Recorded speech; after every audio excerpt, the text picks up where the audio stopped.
안녕하세요, YP스페이스입니다. 오늘 영상에서는 많은 분들의 최고 관심사인 주방에 대해 알아볼 건데요. 주방도 욕실과 마찬가지로 정말 다양한 자재들이 조합되어 만들어지다 보니 구성을 어떻게 하느냐에 따라 금액 차이가 참 큰 공사 중 하나입니다. 그래서 오늘은 주방 가격을 구성하는 여러 가지 핵심 요소들을 알아보려고 하는데요. 이런 요소들을 이해하시면 나에게 맞는 주방을 고르시는데 많은 도움이 될 수 있으니 이번 영상도 꼼꼼히 시청해 주세요. 핵심 요소 첫 번째는 바로 가격의 길이입니다.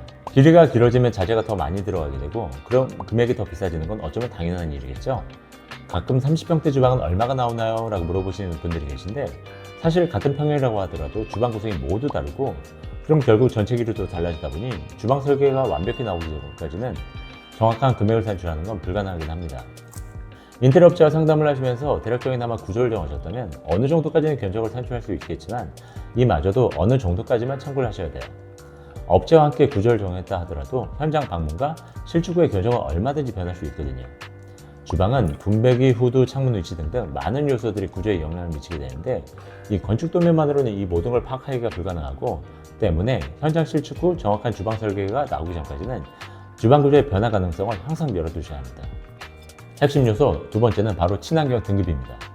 가구는 원목이 아닌 이상 접착제를 필히 사용하게 되는데 그 접착제에서 방출되는 포름 알데히드 수치를 기준으로 가구의 등급이라는 걸 나누게 돼요.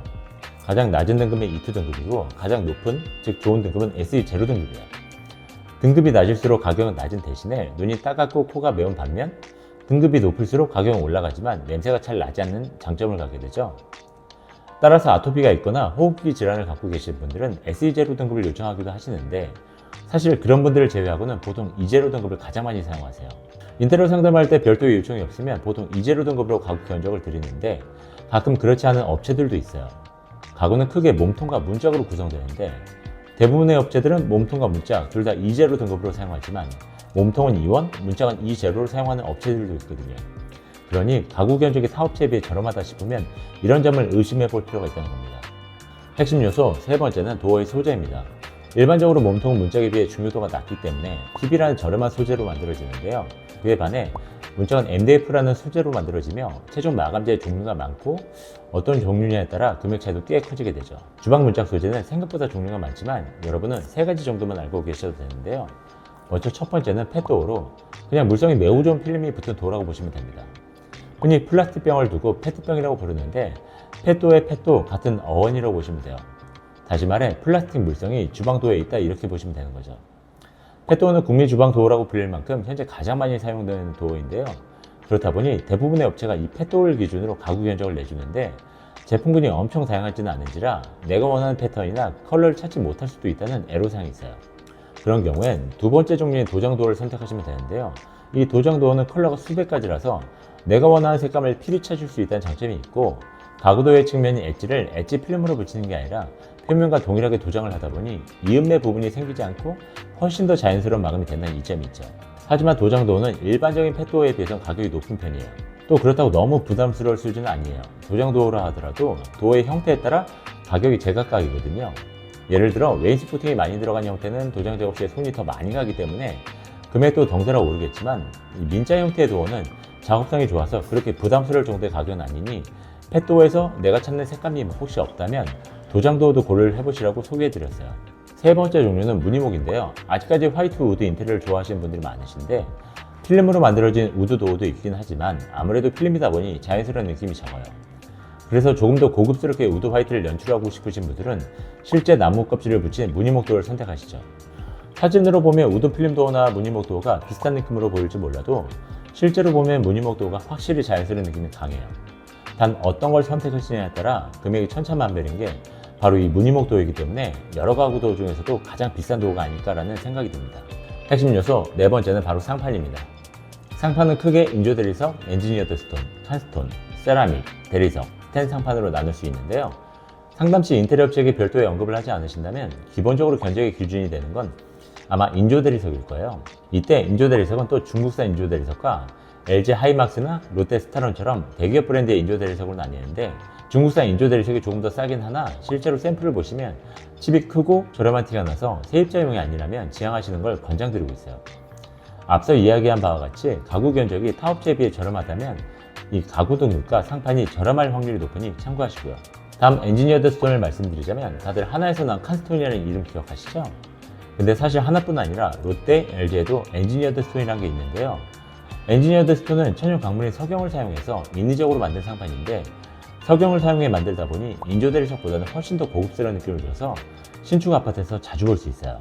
고급스럽다는 장점 외에도 오염에 강하고 매우 단단하며 불에도 강해서 많은 분들에게 사랑을 받고 있는 자재고요. 당연하게도 엔지니어드 스톤으로 변경하시는 경우엔 인조 대리석보다 가격이 더 오르게 됩니다. 하지만 큰 부담을 느낄 정도의 상승은 아니니 혹시나 인조 대리석에서 상판을 업그레이드 하고 싶으시다면 엔지니어드 스톤을 충분히 고려해 보셔도 좋을 듯 해요. 다음은 세라믹 상판인데, 이때 세라믹은 타일이라고 보시면 되는데요. 엔지니어드 스톤과 동일한 스펙을 갖고 있는데 앞서 언급했듯 오염에 강하고 매우 단단하며 불에도 강한 특징 말이죠. 저는 이 세 가지의 특징이 주방 상판이 가져야 할 가장 기본적인 물성이라고 생각하는데요. 그런 면에서 엔지니어드 스톤이나 세라믹 모두 굉장히 훌륭한 상판이죠. 하지만 저 같은 경우엔 엔지니어드 스톤보다 세라믹 상판을 더 자주 사용하고 권장드리는 편인데요. 아무래도 타일이다 보니 대기업에서 만든 엔지니어드 스톤 상판에 비해 훨씬 더 다양한 디자인이 있기 때문이에요. 가격 면에서는 엔지니어드 스톤보다 세라믹이 조금 더 높긴 하지만 실용성과 디자인을 모두 갖춘 훌륭한 소재이기 때문에 주방 공사 개시 시 꼭 고려해 보시길 추천드립니다. 다음은 스텐 상판인데, 이는 대중적인 소재는 아니지만 스텐 상판을 좋아하시는 분들이 간혹 계시긴 해요. 스텐은 크게 두 종류로, 하나는 절곡한 스텐 상판이고 또 하나는 통스텐 상판이에요. 금속은 무게와 가격이 비례하기 때문에 통스텐이 절곡보다 무게가 더 나가서 가격도 훨씬 더 비싼데, 심지어는 세라믹 상판보다 비싸다는 것이 큰 특징이라고 볼 수 있죠. 통스텐의 최대 장점은 그 두께에 있는데요. 주방 상판 중에서는 가장 두께가 얇거든요.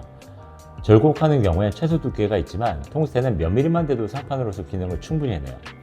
디자인적으로도 통스텐이 절곡 스텐보다 훨씬 간결하고 우수하지만 가격이 착하지는 않아서 혹시나 통스텐 상판을 고려하신다면 가격 상승은 어느 정도 예상을 하고 계셔야 됩니다. 마지막 대리석 상판은 대리석이 천연석이다 보니 자연스럽고 고급스러운 무늬가 있다는 게 큰 특징인데요. 천연석이라 대체적으로 비싼 편이지만 아무래도 수요와 공급에 따라 금액이 결정되는 구조라 종류에 따라 가격이 천차만별이긴 해요. 예컨대 세라믹 상판보다 저렴한 대리석이 있는가 하면 더 비싼 대리석도 있는 거죠.